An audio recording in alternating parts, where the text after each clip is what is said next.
Chapter 1396 puppet. इस वक्त केनाह्यू को यह एहसास नहीं था कि गांव चंगकोंग क्या करने की प्लानिंग कर रहा था। उसे लगा कि वो जान चुका है कि वो जीत नहीं सकता, इसलिए उसने भागने का विकल्प चुना। इसलिए उसके अटैक्स अब भी उतने ही फेयर्स थे और हर स्वॉर्ड स्ट्राइक एक दमदार डिस्ट्रक्शन लेकर आसमान को चीरती नजर आ रही थी।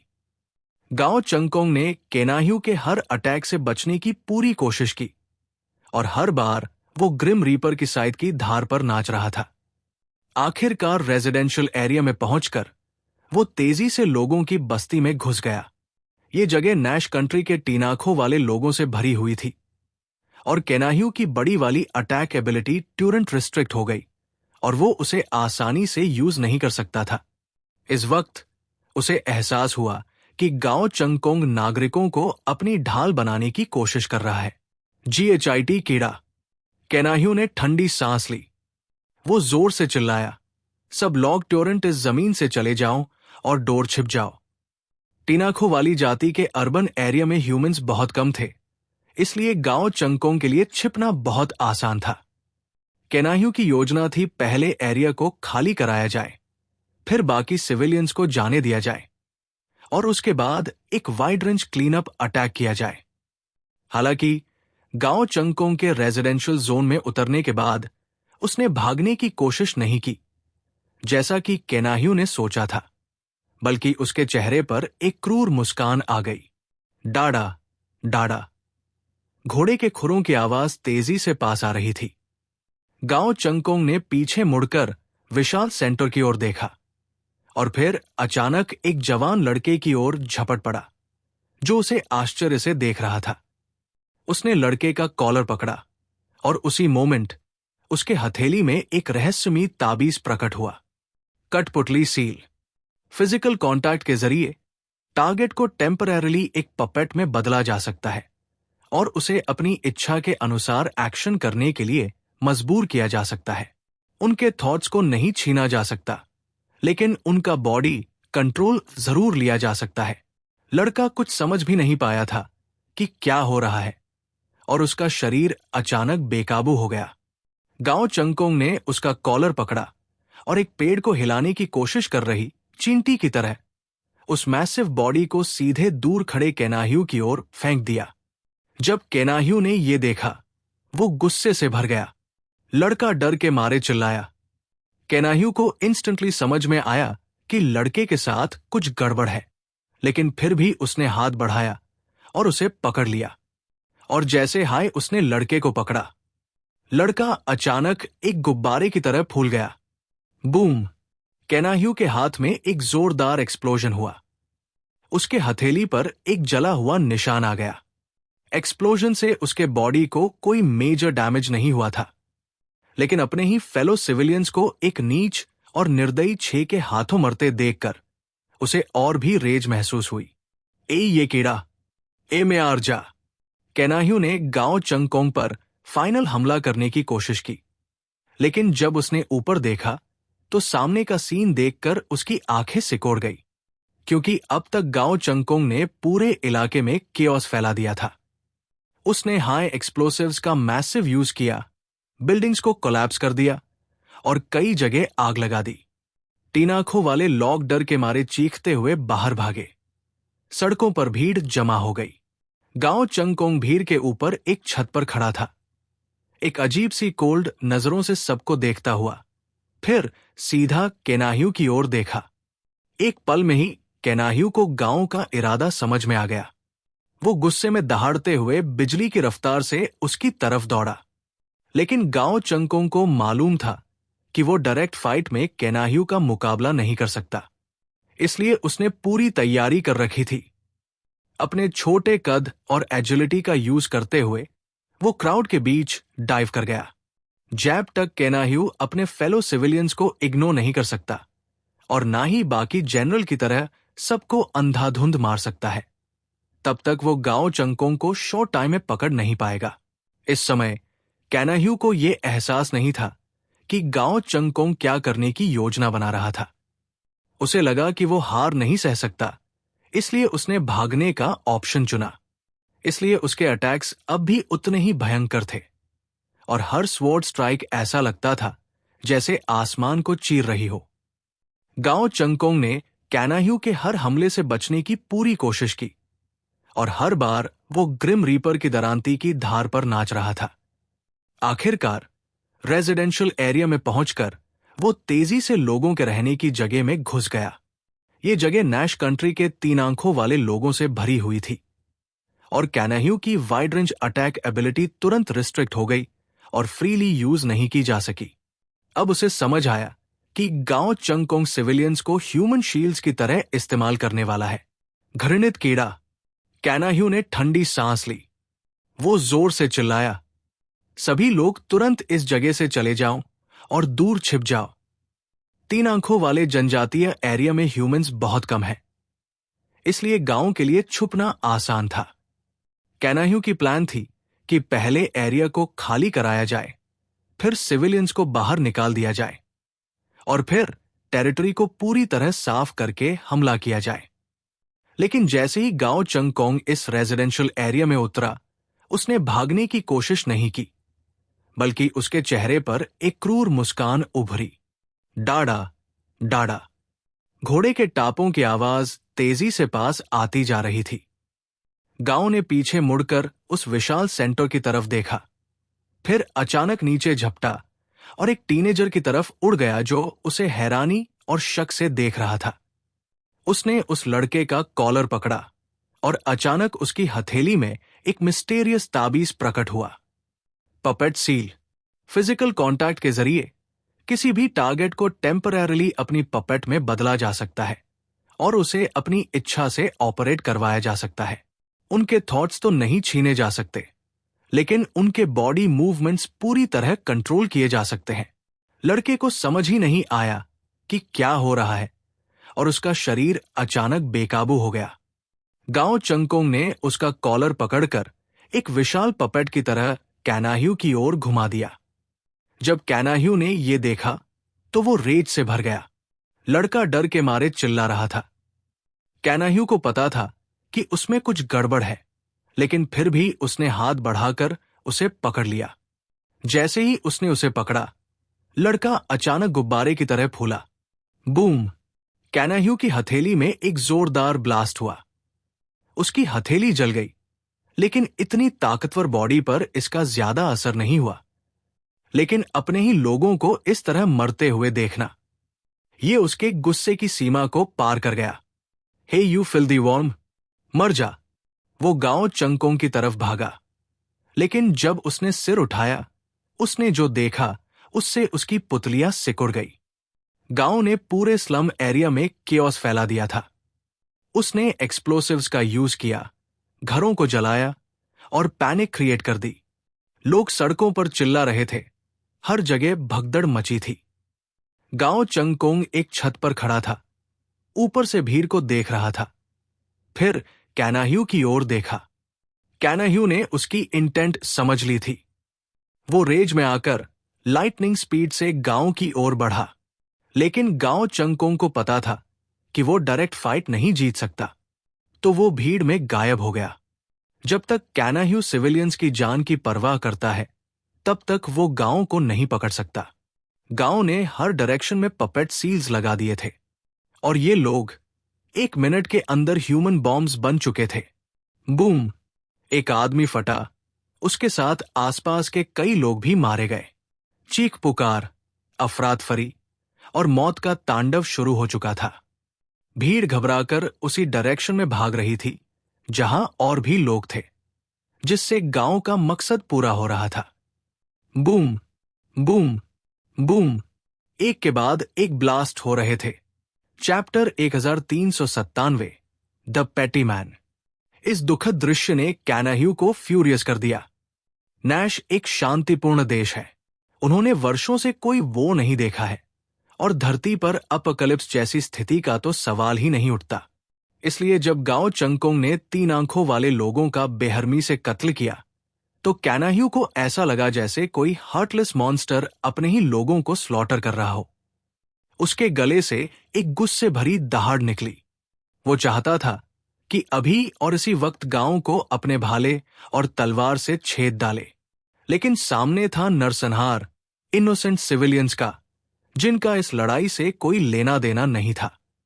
3 आंखों वाली ये जाति इतने सालों से कंफर्ट और पीस में जी रही थी कि जब उन्होंने अपने जैसे लोगों को मरते देखा तो डर और पागलपन की हद तक चीखने लगे।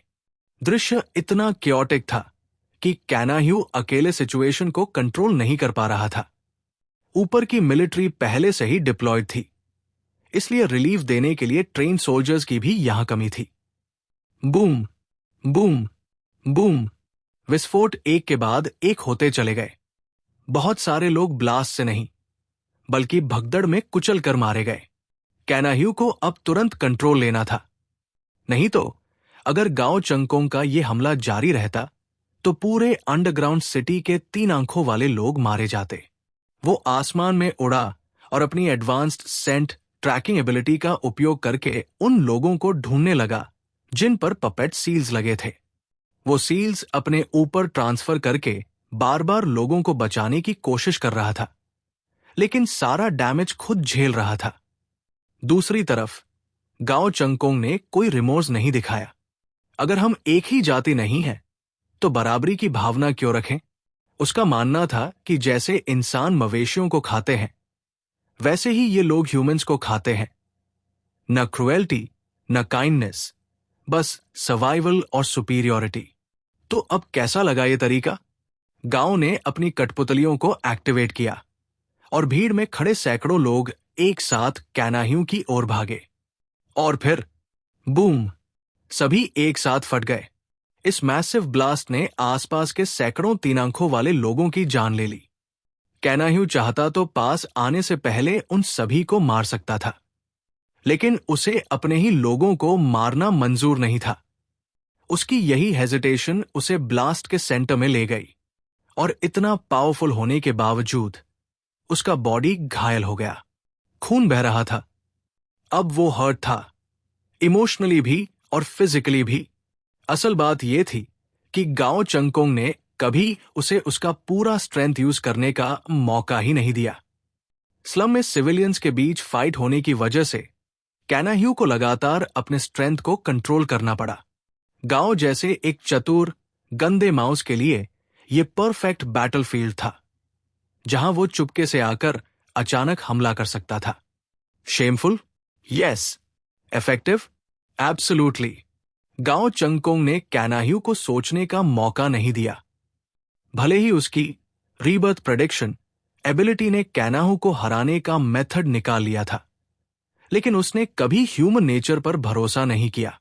अगर कैनाह्यू ने अपनी भावनाएं त्याग दी और सिविलियंस की परवाह छोड़ दी तो उसकी मौत पक्की थी। इसलिए उसे लगातार पपेट सील्स लगाते रहना पड़ा ताकि कैनाह्यू बचाव में फंसा रहे। यह है एक टिपिकल विलन का तरीका, लेकिन इस समय उसके पास कोई और चॉइस नहीं थी, वरना मरने वाला वही होता। जनरल, ज्यादा जरूरी क्या है, आपकी जान या नैश के लोगों की जिंदगी? आप क्या चुनेंगे?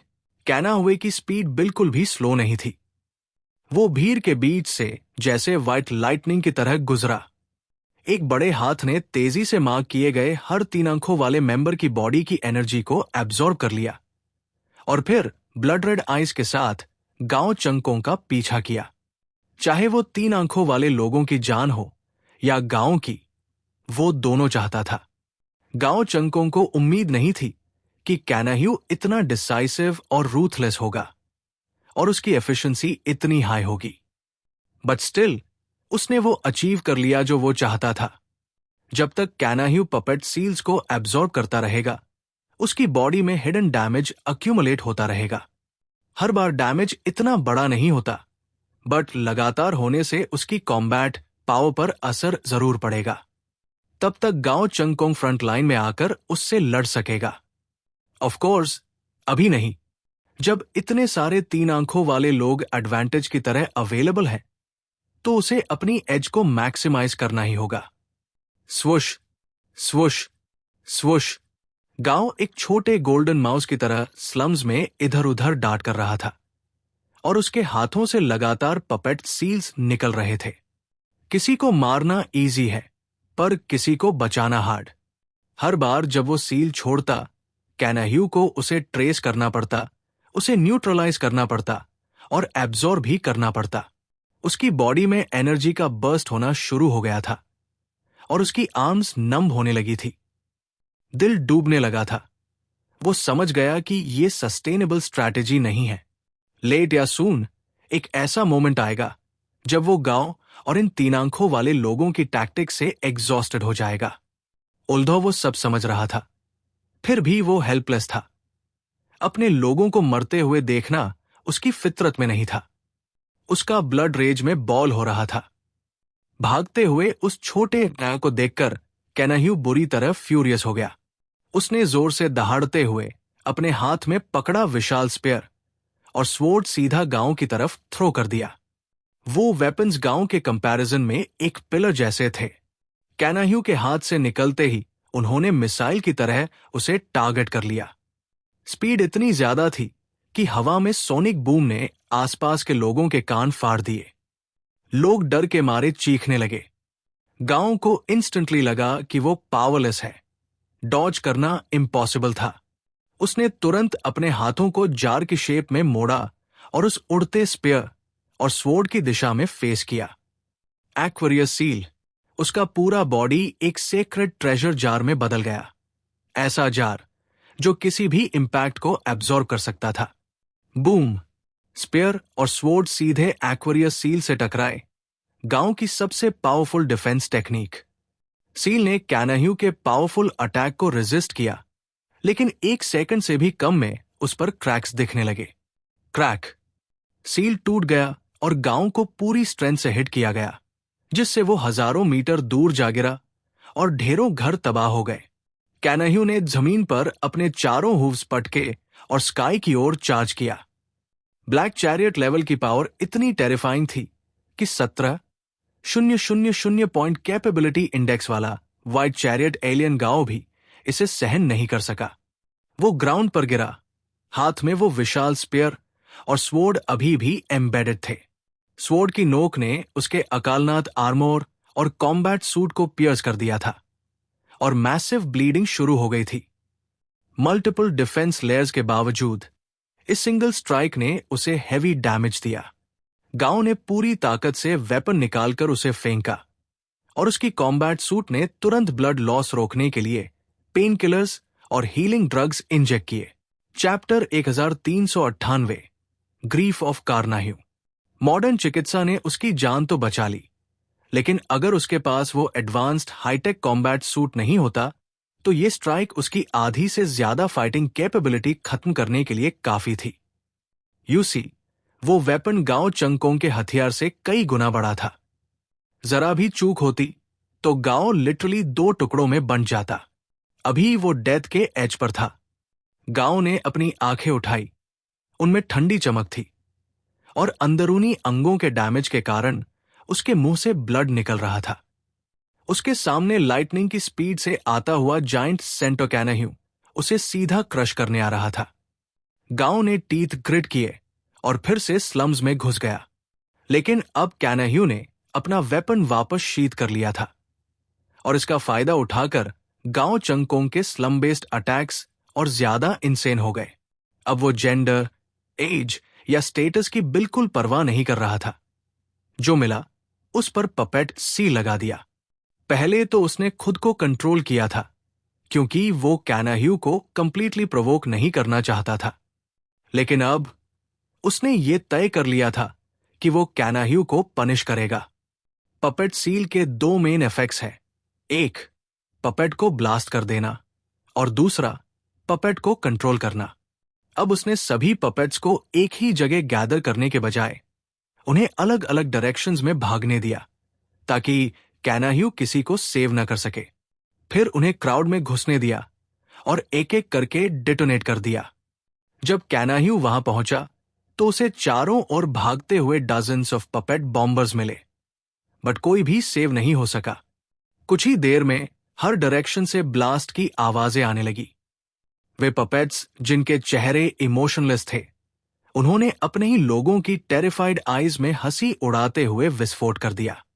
इस वन साइडेड स्लॉटर में बड़ी संख्या में 3 आंखों वाले लोग मारे गए, लेकिन गांव को इस बात की बिल्कुल चिंता नहीं थी कि उसका फ्यूल खत्म हो जाएगा। एक जगह के बाद वो नेक्स्ट रीजन चला जाएगा। नैश एम्पायर में पॉपुलेशन लाखों में है और ये उसका रेजर्वॉयर है। फॉरगेट ह्यूमंस, अगर लाखों सुअर भी हों तो भी वो 3 दिन में सबको खत्म नहीं कर पाएगा। टाइम टू टाइम कैनाह्यू की रेज फिल्ड रोड पूरे स्लम में गूंजती थी। वो गांव की विकेडनेस से डिसगस्टेड था और फ्रस्ट्रेटेड भी, क्योंकि वो उसे किल नहीं कर पा रहा था। अपने ही रीजन में फाइट करते हुए ये ट्रेजेडी होना अनअवॉइडेबल थी। अगर केवल कुछ लोग मरते तो शायद कैनाह्यू इसे एब्जॉर्ब कर पाता, लेकिन अब गांव ऐसे बिहेव कर रहा था जैसे उसे नैश एम्पायर की पूरी जनता को ही खत्म कर देना है, और ये कैनाह्यू सहन नहीं कर सकता। इसी दौरान दूर से उसे एक फैमिलियर ऑरा वैनिश होता महसूस हुआ। इट वॉज सैम्बमू का ऑरा, नैश के ग्रेटेस्ट जनरल्स में से एक। कैनाह्यू का दिल कांप गया। सैम्बमू की स्ट्रेंथ कैनाह्यू से कम नहीं थी। इवन अगर उसे डेविल्स कैसीनो जैसे किसी नियम ट्रैप में घसीटा गया हो, उसे हराना आसान नहीं। बट क्या कोई सच में उसे किल कर सकता है? ये सोचकर कि नैश में ऐसे भी पावरफुल एनिमीज आ चुके हैं, कैनाह्यू पर हेवी प्रेशर आ गया। दी स्ट्रेंज रैट्स, जो न जाने कहां से आए हैं, सच में नैश के 3 आंखों वाले शासन को गिराने की कोशिश कर रहे थे। कैनाह्यू का मन भारी हो गया, उसका पेस स्लो हो गया। Next moment dozens of 3-eyed people उसकी ओर दौड़े। हर किसी के शरीर पर पपेट सील लगा था। Boom boom boom boom boom. चाहे कैनाह्यू कितना भी तेज क्यों न हो, वो इन सुइसाइड पपेट बॉम्बिंग्स की स्पीड से तेज नहीं था। उसने उन्हें बचाने की कोशिश की, लेकिन जिन लोगों पर सील लग चुकी थी वो ऑलरेडी डूम्ड थे। इन सेल्फ डिटोनेशंस ने उसके शरीर पर और जाम छोड़ दिए। इस बार वो पीछे स्टैगर कर गया। तभी एक और वेव ऑफ पपेट बॉम्ब्स, जिसे गांव सीक्रेटली प्रिपेयर कर रहा था, एक्टिवेट हो गई। कैनाह्यू की आंखें फाइनली लाल हो गई। अब वो जानता था, अगर ये अटैक्स यूं ही चलते रहे तो वो ये सर्वाइव नहीं कर सकेगा। तो अब सवाल था, उसे करना क्या चाहिए? शरीर ने इंस्टिंक्टिवली अपना निर्णय ले लिया। कैनाह्यू ने अचानक अपने हाथ में लिया हुआ विशाल, तेज भाला और तलवार हवा में घुमाया। दर्जनों 3 आंखों वाले लोगों के शरीर 2 हिस्सों में स्प्लिट हो गए और आसमान से ब्लड की बारिश होने लगी। नैश एम्पायर के महान जनरल को अपने ही लोगों को अपने हाथों मारना पड़ा। कैनाह्यू का दिल लिटरली खून से भर गया था और गिल्ट की इंटेंसिटी से उसका पूरा शरीर कांप रहा था। और जिन 3-eyed सिटीजन्स ने ये देखा, वे भी डिस्पेयर में चीख उठे। उन्होंने जनरल को डर और नफरत से देखा, जैसे किसी राक्षस को देख रहे हों। वो नजरों का डर कैनाह्यू को ऑलमोस्ट तोड़ ही देता, बट उसके पास कोई और ऑप्शन नहीं था। वो सबको बचा नहीं सकता था, और अगर वो ऐसी ही मर्सी दिखाता रहा तो खुद मारा जाता। गांव चंगकोंग ने मुंह के कोने को ऊपर खींचा, एक कोल्ड स्माइल के साथ। डोंट वरी जनरल, हम टाइम ले सकते हैं। यहां तुम्हारे लिए सिर्फ एक बिगिनिंग है और भी बहुत कुछ आने वाला है। गांव क्राउड के बीच घुमा और हर आदमी पर फिर से पपेट सील्स लगाने लगा, लेकिन इस बार उसका टाइमिंग डिफरेंट था। एक एक्सप्लोजन नहीं, इंस्टेड उसने पपेट्स को ऑर्डर दिया कि वो कैनाह्यू को घेरें, forcing him to kill them himself. धीरे धीरे उन लोगों की आइज इमोशनलेस हो गई और वे एक ज़ॉम्बी की तरह कैनाह्यू की ओर बढ़ने लगे। कैनाह्यू एक ब्लैक चैरियट क्लास वॉरियर होने के बावजूद आज कंफ्यूज था। उसके मैसिव हूव्स ग्राउंड पर अस्थिर थे। उसे समझ नहीं आ रहा था कि कहां भागे। नहीं, यहां मत आओ। Don't come near me. मुझे फोर्स मत करो तुम्हें मारने के लिए। हर डायरेक्शन में उसे 3 आंखों वाले लोग दिख रहे थे। अब कैनाह्यू ना तो सील्स एब्जॉर्ब कर सकता था और ना ही उन्हें मार सकता था, और इसी हेजिटेशन ने गांव को पूरी तरह जीत दिला दी। गांव चंगकोंग, हिडन इन द क्राउड, उसे कोल्ड आई से देखता रहा और अपना दाहिना हाथ उठाया। फोदना, एक के बाद एक पपेट मार्क्ड 3 आइड लोग ब्लास्ट होने लगे। कैनाह्यू की एबिलिटी, स्वर का द्वार, जो अटैक्स को डिस्टॉर्ट कर सकती है, वो भी अब बेकार हो चुकी थी, क्योंकि अगर उसने उसका यूज किया तो आसपास खड़े 3 आंखों वाले लोग भी मारे जाते। So he couldn't even defend himself anymore. Blast after blast उसकी इंजरीज डीप होती गई। अब कैनाह्यू को सच में भागने का मन किया। उसने टीथ ग्रिट किए और एक जोरदार रोर के साथ स्काई में उड़ गया, ऊपर की ओर। गांव चंगकोंग के साथ इस युद्ध में उसने हार स्वीकार कर ली। मेरा मिशन है होली स्पिरिट टेम्पल की रक्षा करना। इस केओस में नहीं उलझ सकता, उसने मन में सोचा। उसे यकीन था गांव टेम्पल तक जरूर आएगा और वो वही उसका सामना करेगा।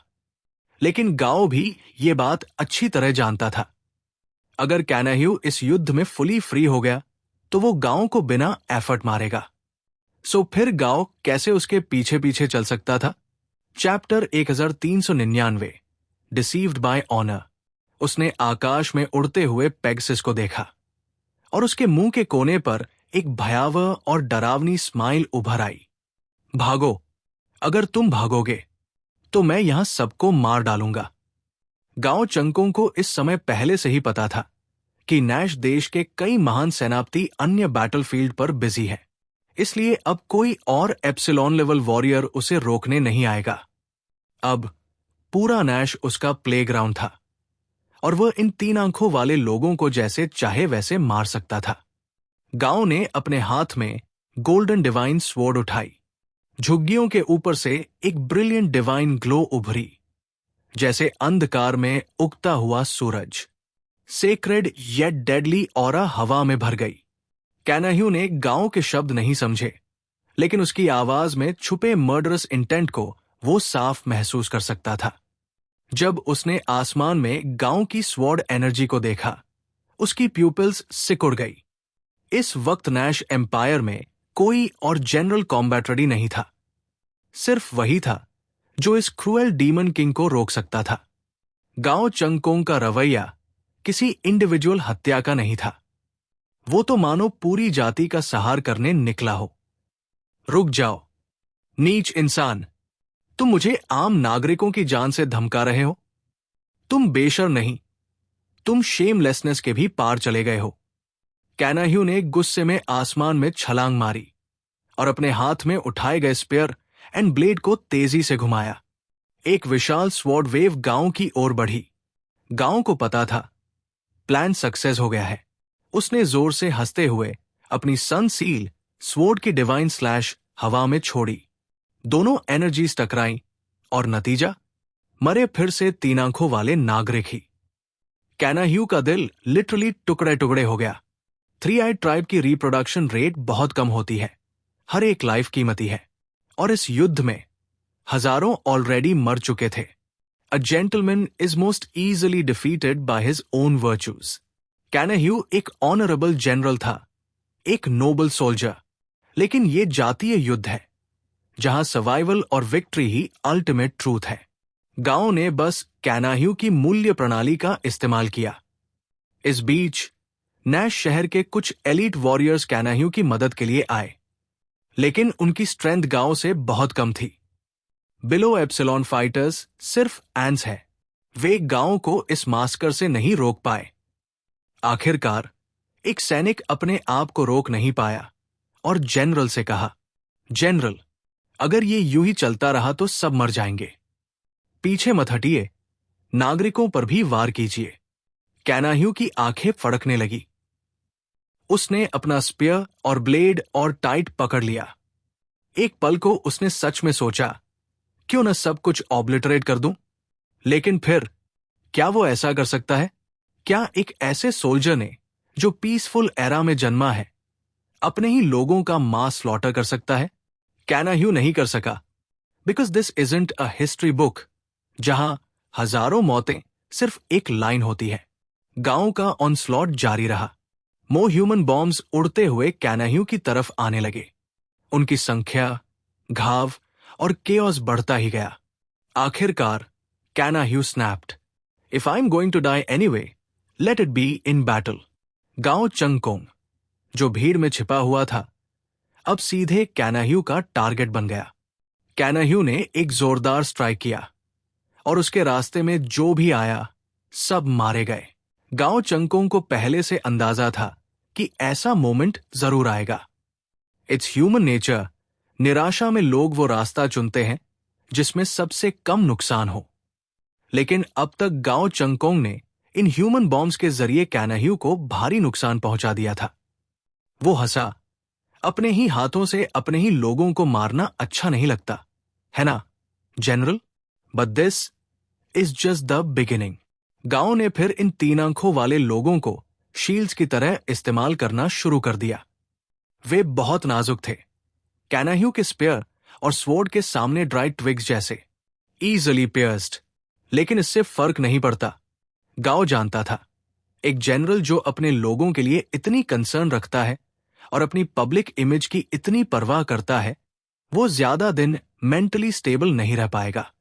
वो चाहता था कि कैनाह्यू अपने ही लोगों को बार बार मारे, फिर देखे कि कैसे उसका अपना कॉन्शियंस उसे तोड़ता है। The more he kills, the more broken and confused he becomes. और जब कोई वॉरियर इमोशनली कोलैप्स कर जाए, तब वो अपने 100% पावर का उपयोग नहीं कर सकता। बूम! गोल्डन स्वॉर्ड एनर्जी और ब्लैक ब्लेड एनर्जी आसमान में टकराई और नीचे नैश की स्लम्स में तबाही मच गई।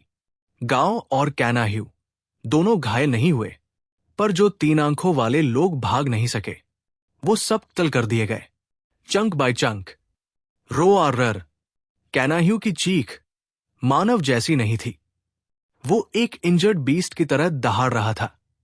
उसकी आंखें लाल थी, आंसू तो कब के सूख चुके थे, लेकिन उसके पास कोई चारा नहीं था। गांव के कैलकुलेटेड डायरेक्शन में मूव करते हुए पूरी स्लम बस्ती तबाह हो गई। 10 मिनट से भी कम में नीचे की पूरी बस्ती वाइप्ड आउट हो चुकी थी। और अब कैनाह्यू पूरी तरह से पागल हो चुका था। उसने गांव पर फिर रेकलेस अटैक्स करना शुरू कर दिया, बिना इस बात की परवाह किए कि इन हमलों में कितने और लोग मारे जाएंगे। His mind was gone. जब एक वॉरियर अपना काम खो दे, तो फिर वो कितना भी स्ट्रांग क्यों न हो, वीक बन जाता है। एक और वाइल्ड अटैक के बाद गांव की डिवाइन स्वॉर्ड कैनाह्यू के जॉ के नीचे से सीधी निकल गई, ब्लड एवरीवेयर। वो विशाल सेंटोर वॉरियर धरती पर डगमगाता खड़ा था, उसका सिर नीचे झुका हुआ। गांव भी कुछ कम नहीं टूटा था। एक berserk black chariot level opponent से लड़ना और फिर उसे मार देना नियर डेथ एक्सपीरियंस था। उसकी चेस्ट पर भयानक घाव थे, पूरा शरीर खून से लाल। उसने अपने सूखे होंठों को चाटा, मुंह में वो स्वाद अपने ही खून का था। Self repair function activate. उसे याद भी नहीं रहा कि उसने ये कमांड कितनी बार दी थी। कॉम्बैट सूट की एआई ने रूटीन एक्शन में उसे मेड इंजेक्शन दिया, ब्लीडिंग स्टॉप किया और वूंड्स को स्टेबलाइज किया। इस बार की इंजरी रियली बैड थी, लेकिन जब उसने उस ब्लैक चैरेट क्लास सेंटर को डेड देखा, गांव फिर भी मुस्कराया। कुछ देर बाद गुमैन और चेन जियाओजिंग वहां पहुंचे और उसकी इमरजेंसी केयर शुरू की। मॉडर्न मेडिसिन की हेल्प से चाहे उसकी हड्डियां टूटी हो, वो जल्द रिकवर कर सकता था। लेकिन उसकी फुल रिकवरी के लिए उसे कैनाह्यू का कोर एसेंस एब्जॉर्ब करना होगा।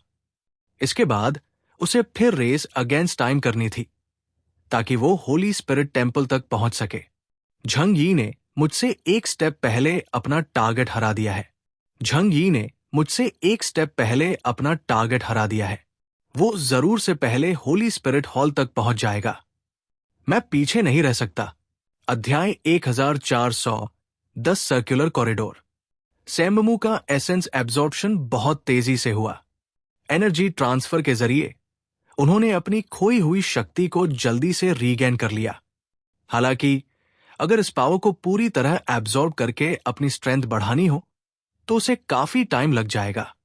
नॉर्मल कंडीशन में इसमें कम से कम 10 दिन से लेकर आधा महीना तक लग सकता है। It was an unusual sensation.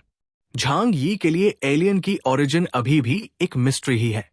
कुछ तो प्योर एनर्जी बीइंग्स है, लेकिन अधिकतर एलियंस बस सिंपल क्रीचर्स नहीं हैं। ये किसी डिवाइन सोर्स या सैक्रिफिशियल स्पिरिट जैसे हैं, या यूं कहें, ये एक फाउंडेशनल की तरह है जो किसी भी मानव के इनर लॉक्स को खोलकर उन्हें नई शक्तियां अनलॉक करने का जरिया बनते हैं। इतना ही नहीं, झांग यी अब संदेह करने लगा था कि शायद एलियंस और गॉड्स या सैक्रिफिशियल सोल्स की ओरिजिन भी समान ही हो सकती है।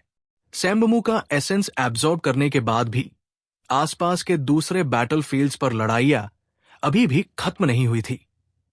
झांग यी अपने नेक्स्ट मूव के बारे में सोच रहा था।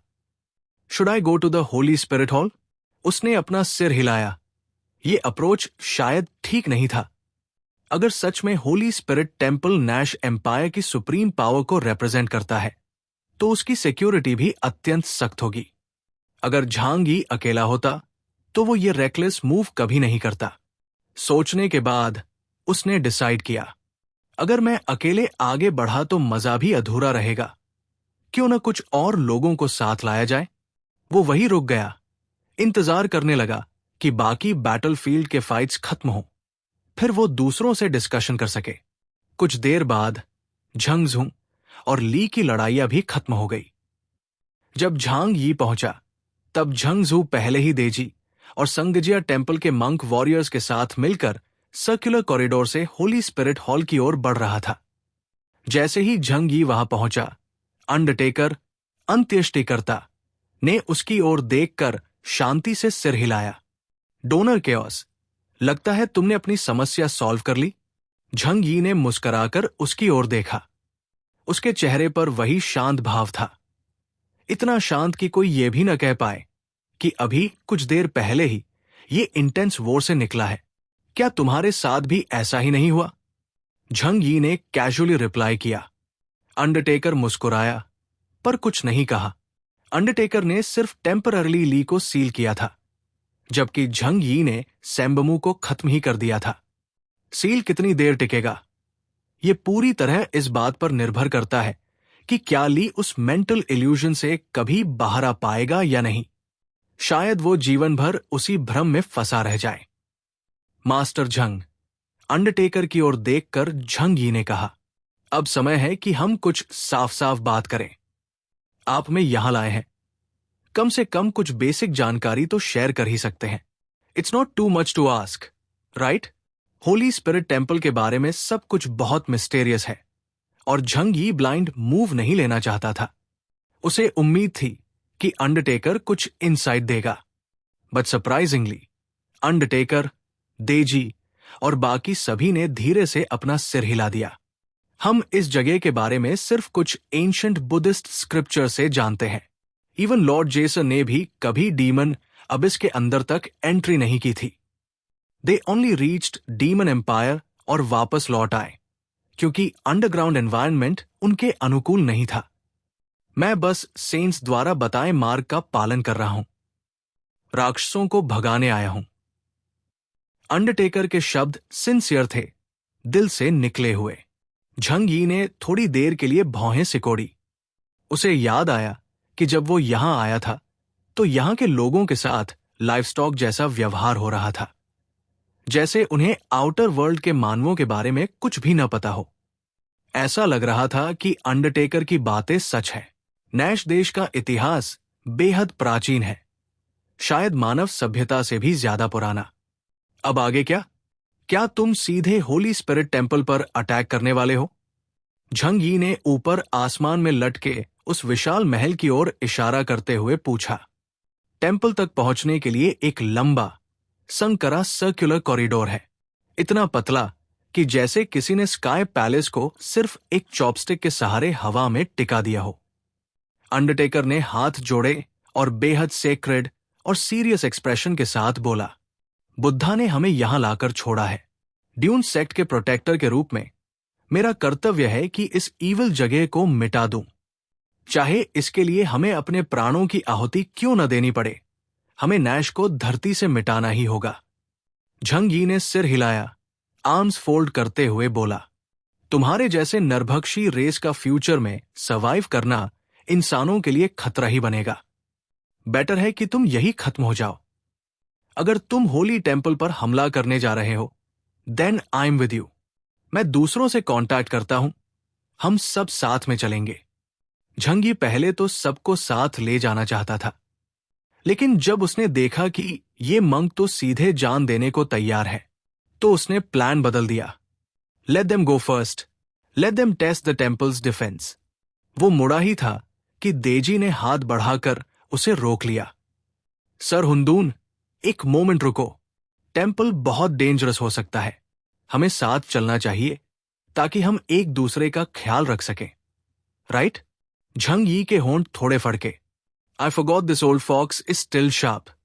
देजी ने अंडरटेकर के कान में कुछ कहा, फिर झंग यी से हाथ जोड़कर बोला, अमितबा, हम सर्कुलर कॉरिडोर के एंट्रेंस पर तुम्हारा वेट करेंगे। सभी आ जाए, फिर एक साथ चलेंगे। झंग यी समझ गया कि अब ज्यादा बात नहीं बनेगी। उसने सिर हिलाया, ठीक है, वेट करना।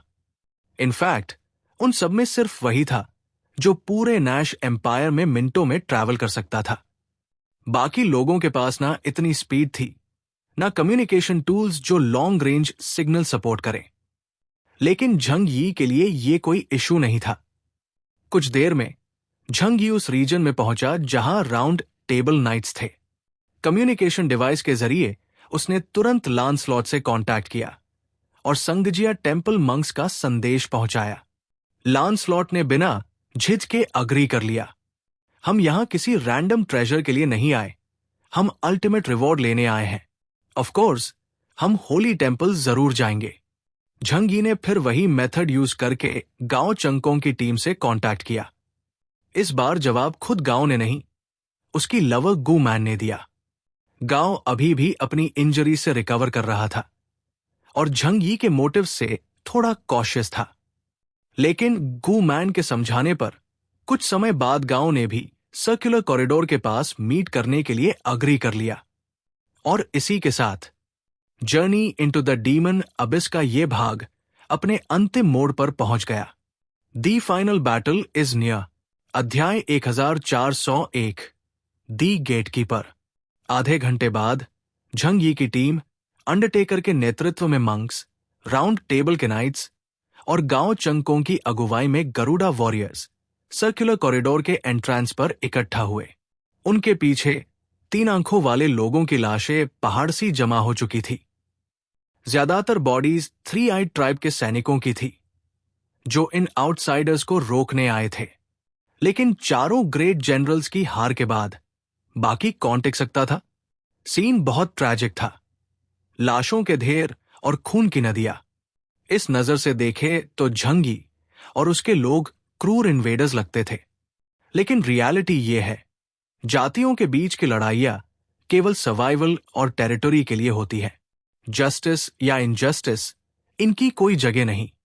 जैसे जंगल में वुल्फ भेड़ों को खाता है, तो क्या उसे निर्दयी कहा जाएगा? इस पॉइंट पर ज्यादातर लड़ाके बैटलफील्ड में ही खत्म हो चुके थे। बचे हुए वॉरियर्स में से ज्यादातर कैप्टन क्लास या उससे ऊपर के इनह्यूमन एलीट्स थे। अंडरटेकर ने दोनों हाथ जोड़कर सभी से कहा, मित्रों, मुझे पता है आप यहां क्यों आए हैं।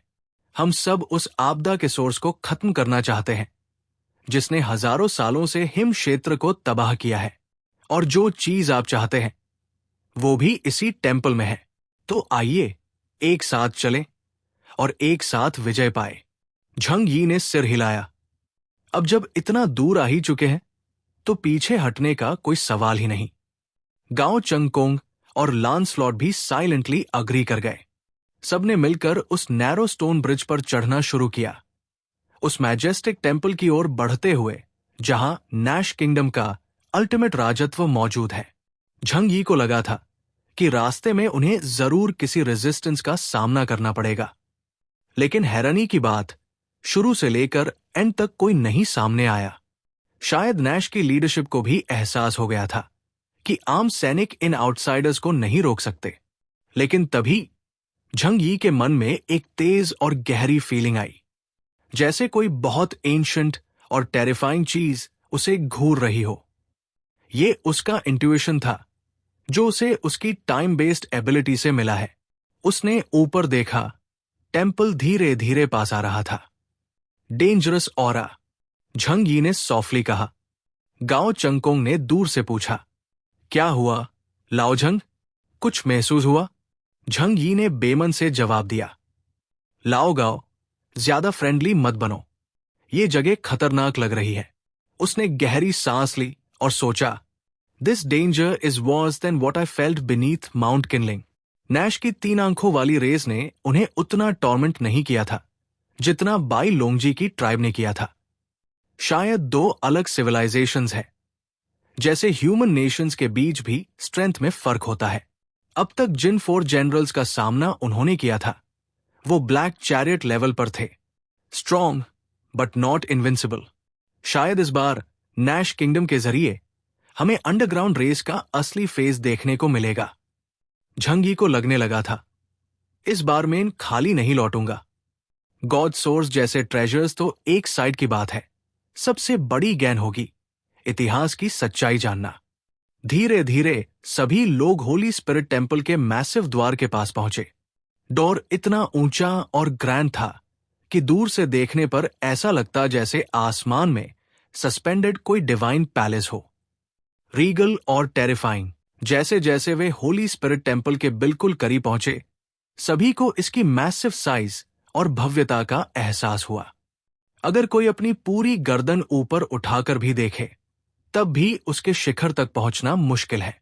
सिर्फ एक डोर ही सैकड़ों मीटर ऊंचा था। ये प्रोपोर्शंस इवन 3 आंखों वाली जाति के लिए भी इंप्रेसिव थे। इंसानों के लिए तो ये बिल्कुल अकल्पनीय था। झंग यी और बाकी सब लोग धीरे से एक साइड में खड़े हो गए। कोई भी आगे बढ़कर दरवाजा खोलना नहीं चाहता था। संगजिया मोनेस्ट्री के 2 मजबूत वज्रा वॉरियर्स आगे आए। उन्होंने अपनी फुल स्ट्रेंथ लगाई और धीरे धीरे इन विशाल डोर्स को धक्का दिया। क्रीक। जैसे ही डोर्स खुले, सामने से एक तेज व्हाइट लाइट चमकी। सभी ने इंस्टिंक्टिवली अपनी निगाहें आगे की ओर गड़ा दी, फुली रेडी फॉर बैटल। लेकिन सरप्राइजिंगली कोई हमला नहीं हुआ। गेट के अंदर एक लंबा सफेद कॉरिडोर था और फ्लोर पर आधा मीटर मोटा रेड कारपेट बिछा हुआ था। दोनों तरफ व्हाइट स्टोन के स्तंभ थे, फाइनली कार्व्ड, ट्रूली मैग्निफिसेंट। सब सावधान रहो, यहां एम्बुश हो सकता है, देजी ने चेताया। झंग यी, लाइंग वायु, अंकल वायु, फैटीज हूं और बाकी लोग अपने वेपन्स रेडी किए हुए थे। चारों ओर हाईली अलर्ट थे। झंग यी की आंखों में फेंट ग्लो था। वो अपनी एबिलिटी, हर चीज के निशानों को देखना, से सराउंडिंग में छुपे किसी भी डेंजर को स्कैन कर रहा था।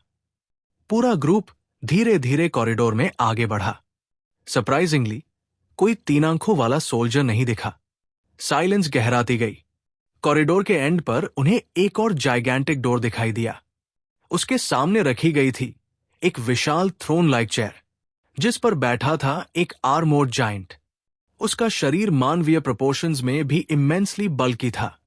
Wide shoulders and a back even stronger than uncle वायु जैसे म्यूटेशन टाइप एलियंस। उसका आर्मोर थोड़ा मेडिवल यूरोपियन नाइट जैसा था, लेकिन हेलमेट था ट्विस्टेड बालसिंगो वाला, जिसमें से सिर्फ उसकी 2 ग्लोइंग आईज दिख रही थी। लाइट की वजह से उसका बाकी चेहरा डार्कन था और उसकी असली फॉर्म छुपी हुई लग रही थी। पर सिर्फ उसकी आईज ही सभी पर इतना प्रेशर डाल रही थी कि हवा भारी महसूस हो रही थी। झंग यी ने अनजाने में गला निगला। ये प्रेशर, ये तो सैम्बमू से भी कहीं ज्यादा खतरनाक है। और सिर्फ झंग यी ही नहीं, हर कोई उसे देखकर टेंस हो गया। क्या ये दी फाइनल गेटकीपर है?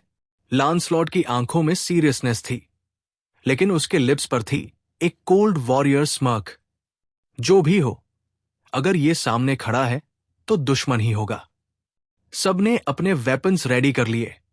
झंग यी ने एक हाथ में व्हाइट आउल समन किया और दूसरे में होली जजमेंट डिक्री एक्टिवेट किया, वो डिक्री जिससे ब्लैक वॉइड फ्लेम्स निकलती थी।